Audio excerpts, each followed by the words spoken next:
Hey everyone, my name is Alyssa. I'm an artistic educator for Hair Club. I think right now we're all making some sacrifices. Um, I had to sacrifice my nails. I know some other people are sacrificing hair appointments and other important appointments that we're just not able to get to. So I wanted to offer some tips on how to add clips to your head of hair. This is going to be for a client who has their own hair underneath their head of hair. Some people may call this a system, unit, depending on what industry you're in or where you work. We call this a head of hair. So this is my head of hair, and what I'm going to be doing is I'm going to be adding clips to the inside for easy at-home attachment, so I can make it through this time without being able to come in for my service. What you're going to need for this is going to be some clips, some needle and thread, and a pair of scissors. These are Reiku clips. These are one of my favorite clips. They're the least damaging. They're very comfortable to wear, and they're very secure. These are more standard clip you can find in extensions. They're good when you have finer hair because they have a nice grip to them. And then these are clips with a polyurethane backing. So all you have to do is add a double-sided adhesive to the back of this and apply it to the hair. The only thing I will say is that these are going to be best for polyurethane binding on hair. So if your hair is all lace, I would recommend one of the other two. My hair is all lace, so I'm going to be using the Reiku clip. The nice thing about these clips is that they have eyes in them like a button. So if you know how to sew a button on, the process is basically exactly the same. If you don't know how to sew a button on, here is my tutorial on sewing on clips. So the first thing you're going to do is you're going to put the clip in place. You can use a pin if it's kind of hard for you to keep it secure while you're sewing. So you're going to place the clip. Typically your clip placement will be in the front if you have hair to clip to. If you don't, you can use adhesive strip in the front, and then temples, sides, and back. So 5 or possibly 6 clips is about all you should need. Some people like more for more security. It's really personal preference. So if you want more, add more. So what you're going to do is you're going to place your clip right on the lace, on the inside of the lace. If you're using the standard clip, make sure that you have it closed when you're sewing it on and that the teeth are facing in. So you want to make sure that when your placement on the lace is with the teeth facing in, that way they can scoop the hair, and then when you close it, it'll be secure. For the Reiku clip, the teeth are on both sides, so there's only really one way to do it.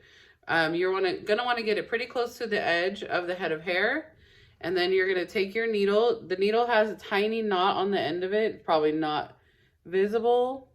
Maybe, let's see.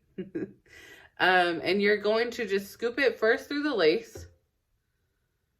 Just maybe a very small amount. You don't want to take a big scoop because it will catch the hair underneath. So just a tiny little scoop through the lace, and then you're going to feed it right through the eye of your clip.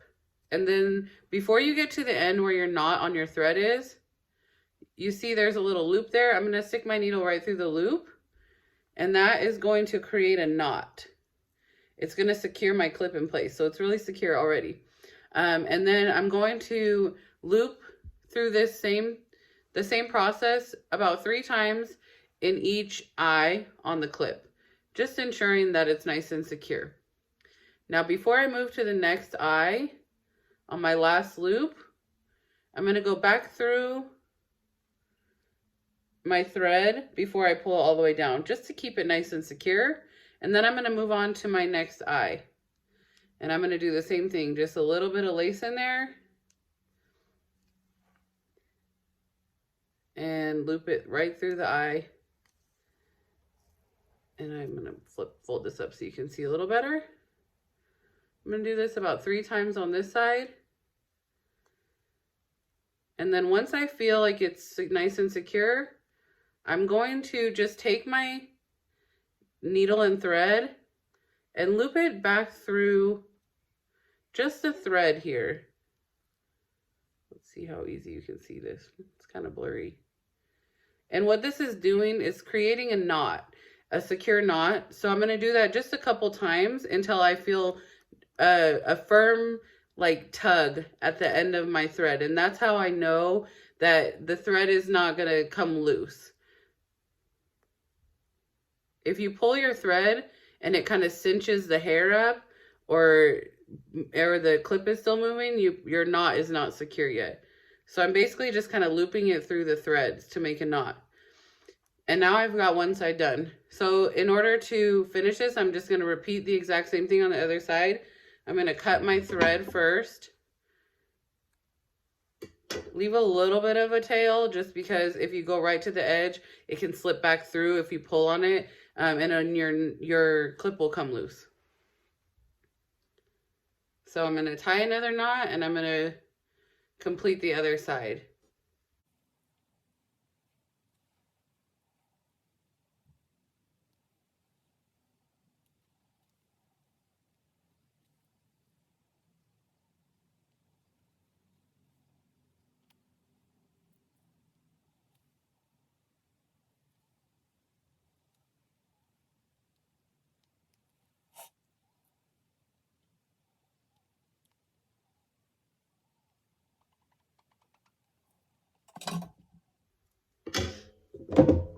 All right, so there you have it.